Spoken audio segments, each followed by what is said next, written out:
अऊज़ुबिल्लाहिमिनश्शैतानिर्रजीम बिस्मिल्लाहिर्रहमानिर्रहीम। दोस्तों, आज हम जानेंगे ऑटो इम्यून डिजीज़ के बारे में। ऑटो इम्यून डिजीज़ क्या हैं? इससे पहले हम जानते हैं इम्यून सिस्टम को। इम्यून सिस्टम बॉडी में एक ऐसा सिस्टम है जो नेचुरल डिफेंस का सिस्टम है, जो जिस्म में हर आने वाली बीमारी का दिफा करता है, उसको ख़त्म करता है, उसके खिलाफ जिस्म के अंदर ही प्रोटीन के ज़रिए कोई ना कोई मज़ाहमत या उसका खात्मा के लिए कोई इलाज या एंटीबॉडीज़ या दवा तजवीज़ करता तैयार करता है। ऑटो इम्यून सिस्टम जो है ये बेसिकली एक दफाई निज़ाम है। ये बॉडी में एक फ़ोर्स है।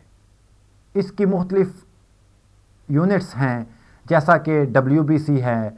इसके अलावा बाज़ किस्म की प्रोटीन के एंटीबॉडीज़ हैं जो बीमारी के हिसाब से जिस्म उसको खुद ही तैयार करके, उसकी फ़ोर्स तैयार करके बीमारी पे या वायरस, बैक्टीरिया या फॉरेन बॉडी पे या जर्म्स पे अटैक करके उनको ख़त्म कर देता है।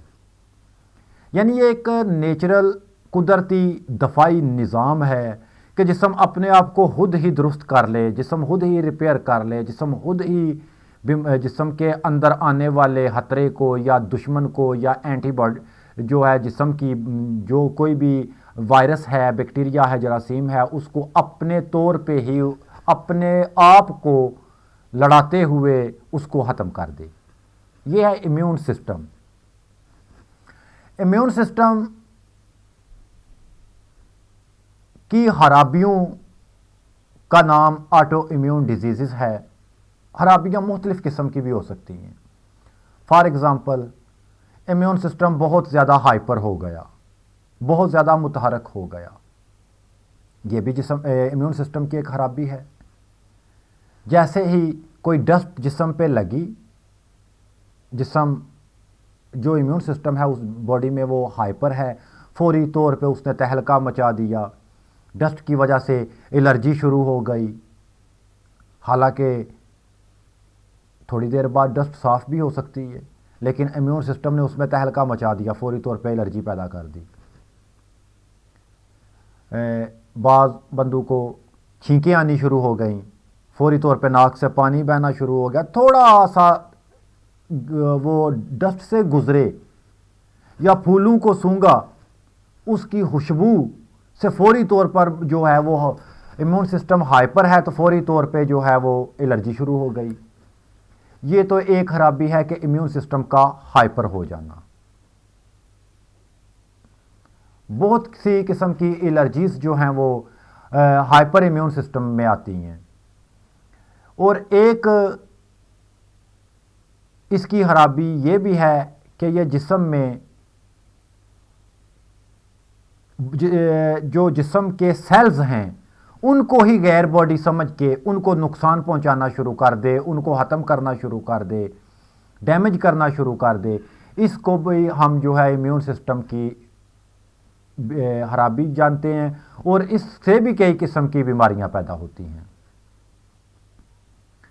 एक तो है इम्यून सिस्टम का हाइपर होना, ये तो एक अलग इशू है। एक है इम्यून सिस्टम का मिस्टेक करना, यानी गलती से जिस्म को डैमेज करना, जिसकी मिसाल हम देखते हैं कि डायबिटीज़ टाइप 1। डायबिटीज़ टाइप 1 में होता ऐसे है कि जिस्म यानी इम्यून सिस्टम जिस्म में मौजूद पेंक्रियाज के बेटा सेल्स को फॉरेन बॉडी समझते हुए उसको डैमेज कर देता है, और बदनतीजातन जो है वो जिस्म के अंदर इंसुलिन बनना रुक जाती है। एक तो ये बहुत ही ख़तरनाक किस्म का इम्यून सिस्टम का किरदार है, यानी इम्यून सिस्टम ने मिस्टेक शुरू करके बॉडी को खुद ही ख़त्म करना शुरू कर दिया।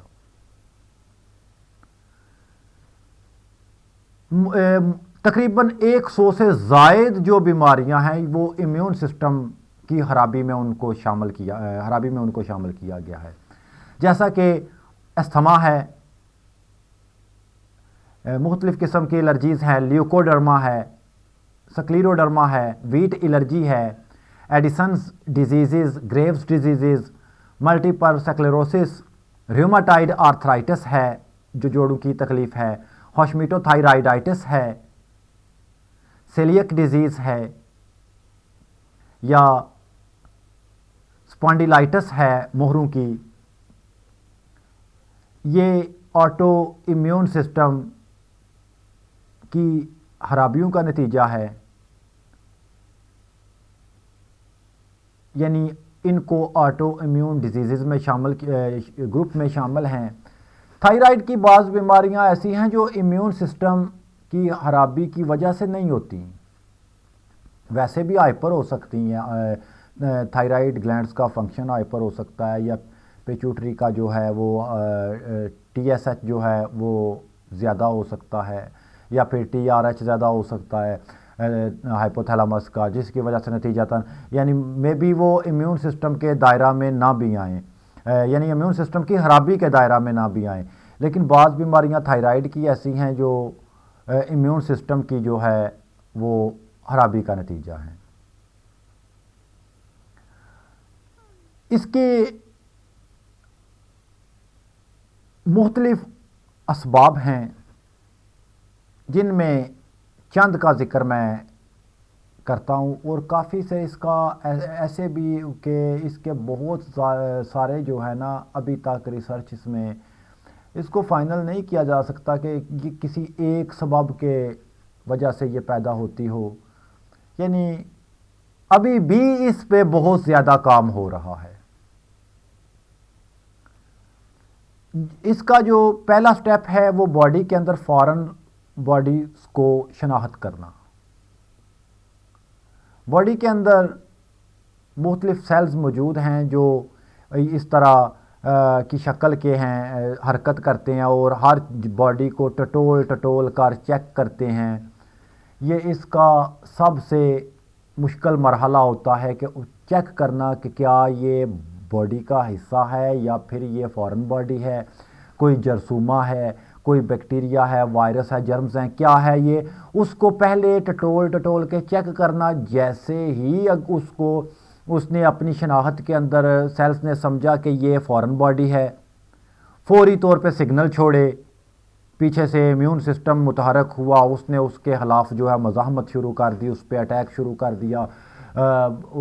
वाइट ब्लड सेल्स आ गए उसको ख़त्म करने के लिए, यानी इन्फेक्शन को ख़त्म करने के लिए कोई ना कोई रोल अदा करना शुरू कर लिया, या उसको किल करने के लिए उस फॉरेन बॉडी को उसने बॉडी के अंदर ही कोई ना कोई प्रोटीन तैयार की, एंटीबॉडीज़ तैयार की ताकि उसको ख़त्म कर ले। ये इम्यून सिस्टम का एक सारे का सारा रोल है, उसकी कारकर्दगी है। इसकी जो सेकंड स्टेप है उसमें ये यानी कि पहले शनाख्त की या सेकंड स्टेप में उसने उस जो है फॉरेन बॉडी को ख़त्म किया है। अगर पहले स्टेप में इम्यून सिस्टम मिस्टेक कर दे, वो बॉडी को ही गैर बॉडी समझ ले और उस पर अटैक कर दे, तो यानी शनाख्त करके सिग्नल जारी करे, बॉडी को ही शनाख्त करके वो कहता है कि ये गैर बॉडी है, वो सिग्नल जारी करता है, तो इम्यून सिस्टम बॉडी को ही ख़त्म करना शुरू कर देगा, डैमेज कर देगा। जैसा कि डियाबिटीज़ टाइप 1 में है कि पेंक्रियाज के बेटा सेल्स को जो है इम्यून सिस्टम खुद ही डैमेज करना शुरू कर देता है और इंसुलिन पैदा नहीं होती, बल्कि इंसुलिन फिर उसको मसनूई तौर पर मरीज़ को दी जाती है।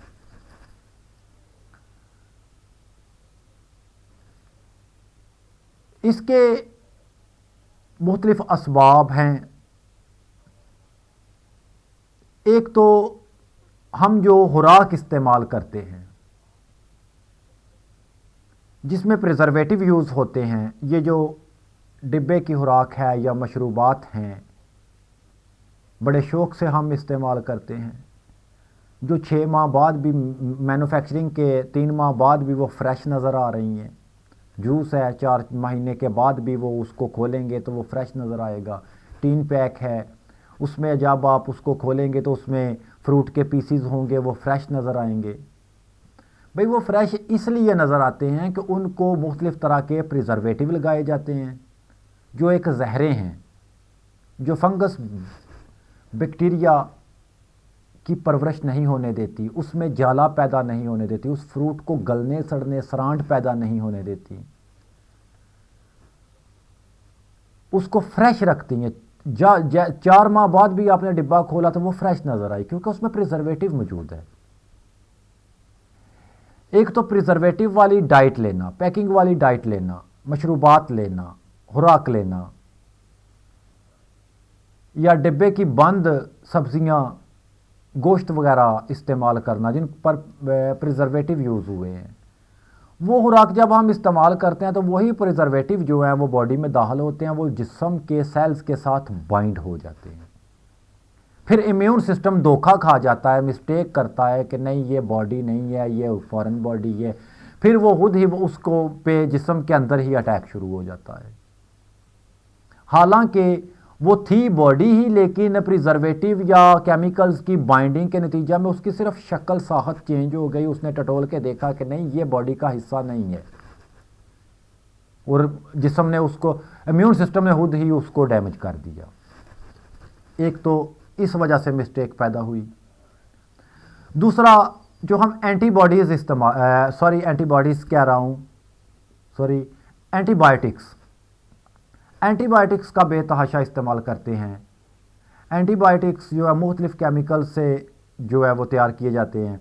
वो जब बॉडी के अंदर जाते हैं, वो भी बॉडी के अंदर जाके ना मुख्तलिफ़ सेल्स के साथ बाइंड होना शुरू हो जाते हैं। जैसे जैसे वो बॉडी के अंदर बाइंड होते हैं, इम्यून सिस्टम जब उसको देखता है तो धोखा खाता है, तो फिर खुद ही इम्यून सिस्टम जो है अटैक कर देता है। एक सबब प्रिजर्वेटिव वाली डाइट या मशरूबात, दूसरा सबब एंटीबायोटिक्स का बेतहाशा इस्तेमाल, गलत एंटीबायोटिक का इस्तेमाल। बाज़ मैंने ऐसे नुस्खाजात भी देखे कि जिनमें वायरल अटैक था, लेकिन डॉक्टर्स ने एंटीबायोटिक्स देना शुरू कर लिया। हालांकि एंटीबायोटिक्स का वायरस के अटैक के साथ कोई ताल्लुक है ही नहीं, बल्कि वो सिर्फ और सिर्फ बैक्टीरिया के लिए है। बाज़ बंदे ऐसे कि बैक्टीरिया का अटैक उन पे नहीं है, वायरस का अटैक भी नहीं है, थोड़ी सी सोजश देखी उनके किसी हिस्सा में, फौरी तौर पे एंटीबायोटिक्स दो। नहीं भाई, बग़ैर डायग्नोज किए हुए। या बाज़ ऐसी बीमारियां हैं, अब तो कल्चरल टेस्ट हो रहे हैं कि कौन से जरासीम पे कौन सा एंटीबायोटिक जो है वो मौसर रहेगा, यानी बार बार मुख्तलिफ तरीके से हर मरीज़ के ऊपर एंटीबायोटिक्स की आजमाइश की जाती है। पहले जी क्लॉक्सिलीन ग्रुप में से दे लो, अमॉक्सिलिन दे लो, अगमेंटन दे लो, टेट्रासाइक्लिन दे लो, डॉक्सीसिलिन दे लो, उसने भी काम नहीं किया। अफ्लॉक्सासिन दे लो, उसने काम नहीं किया। अगले डॉक्टर के पास गए, पर्ची दी, उसने जो है सिप्राफ्लॉक्सासिन दे दी। सिप्राफ्लॉक्सासिन के बाद क्या उससे भी आराम नहीं आया, क्योंकि वो उसकी नोयत ही के बैक्टीरिया की ऐसी थी या वायरस का अटैक था। अगले डॉक्टर के पास गए, उसने लिवोफ्लॉक्सासिन दे दी। उससे अगले के पास गए, उसने मॉक्सीफ्लॉक्सासिन दे दी। बेतहाशा एंटीबायोटिक्स का इस्तेमाल, जो एक यानी जहरों का इस्तेमाल, अल मुख्तसर ये कह दूं कि जहरों का इस्तेमाल, हाँ वो प्रिजर्वेटिव की सूरत में है, वो भी एक बैक्टीरिया वायरस के लिए जहर है, जो वैसे भी हमारे बॉडी के अंदर जाती हैं। वो हमारे जो जर्म्स हैं ना, जो बैक्टीरिया हैं जो हमारी सेहत के लिए ज़रूरी हैं, जैसे अंतड़ियों में बैक्टीरिया होते हैं, मैदा में बैक्टीरिया हैं, जो गुड बैक्टीरिया हैं, जो हमारे जिस्म में खुराक को हज़म जज़ब करने में भी रोल अदा करते हैं। एक तो प्रिजर्वेटिव उनको भी ख़त्म कर देते हैं, दूसरे नंबर पे वो बाइंड हो जाते हैं, एंटीबायोटिक भी जाके बाइंड हो जाते हैं। तो फिर इम्यून सिस्टम जो है वो धोखा खाता है, क्योंकि जो उसके डिटेक्ट करने वाले सेल्स हैं ना इम्यून सिस्टम के, उनकी ना तो उनके पास कोई कैमरा है, ना ही उनकी कोई आंख है, ना ही उन्होंने कोई ऐनक लगाई है। उन्होंने टटोल के देखना है। जब उनको वो साख्त वो पहले वाली नज़र नहीं आती, उसको वो गैर फॉरेन बॉडी समझते हैं।